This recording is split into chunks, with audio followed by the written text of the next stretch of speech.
Vâng, ngày nayយើងនឹងធ្វើការបង្កាត់ពូជមាន់ឲ្យបានកូនមកធំនិងថោះស្រស់ល្អជាដំបូងគឺយើងមកវិលមកមើលកូនមាន់នៅក្នុងទ្រុងដែលយើងបង្កាត់បានជាលទ្ធផលមកបានខ្លះហើយនឹងធ្វើការបង្កាត់ពូជមាន់មួយប្រភេទទៀតដោយយើងមិនចាំបាច់ឲ្យវាដើរហើរដោយសេរីទៅតាមតែចំណុចចិត្តរបស់វាទេដែលយើងចាប់វាដាក់ក្រងនៅក្នុងអណ្ដុតដើម្បីធ្វើការបង្កាត់ពូជយកតែម្ដងនៅពេលដែលវាជ្រុះពងមកយើងនឹងយកពងមាន់នឹងយើងទៅដាក់ក្នុងទូភ្ញៀវដើម្បីជ្រើសរើសយកមេបាពូជទុកបន្តពូជនៅវគ្គក្រោយនេះគឺជាមេបាពូជលឿងត្រសក់ជើងរមៀតមួយដាក់ជាមួយនឹងឈ្មោលមួយដើម្បីជាលទ្ធផលឲ្យវាចេញមកកូនមួយជើងរមៀតទាំងអស់ដោយយើងធ្វើការបង្កាត់ពូជវាទុក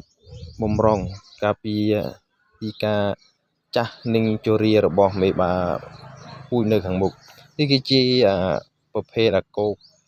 ហៅថាបាបងប្អូនបានេះនិយាយទៅទម្ងន់ធ្ងន់រហូតទៅ3 គីឡូកន្លះបា2នេះ3 គីឡូកន្លះ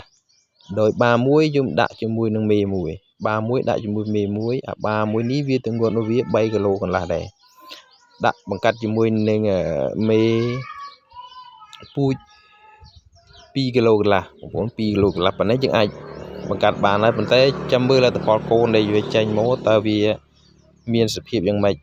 កូនមាន់និយាយវាថាសភាពកូនមាន់នៅពេលដែលយើងបង្កាត់ទៅយើងបង្កាត់ចង់បានប្រភេទពូជដែលល្អហើយសុទ្ធពូជមាន់ស្រែយើងមិនចាំបាច់យកមកពីណាទេព្រោះប្រភេទមាន់ស្រែក្នុងតំបន់វាឆ្លងជំងឺតិចតួចប៉ុន្តែវាធន់នឹងអាកាសធាតុនិយាយពីថាទ្រុងមួយនេះខ្ញុំបង្កាត់ប្រភេទស្គួយនេះប្រភេទស្គួយខ្ញុំយកមកបង្កាត់ជាមួយនឹងមេបាលឿងរមៀតត្រសក់ព្រោះគោលបំណងរបស់យើងចង់បានស្គួយតែចាំមើលលទ្ធផលនៅក្នុងការបង្កាត់ពាក្យនេះតើយើងនឹងទទួលបានប្រភេទស្គួយប៉ុន្មាននិងប្រភេទមេបាស្រែដែលមិនមានស្គួយប៉ុន្មានជាលទ្ធផលគឺយើងចង់បានស្គួយនេះគឺជាប្រភេទស្គួយកងាល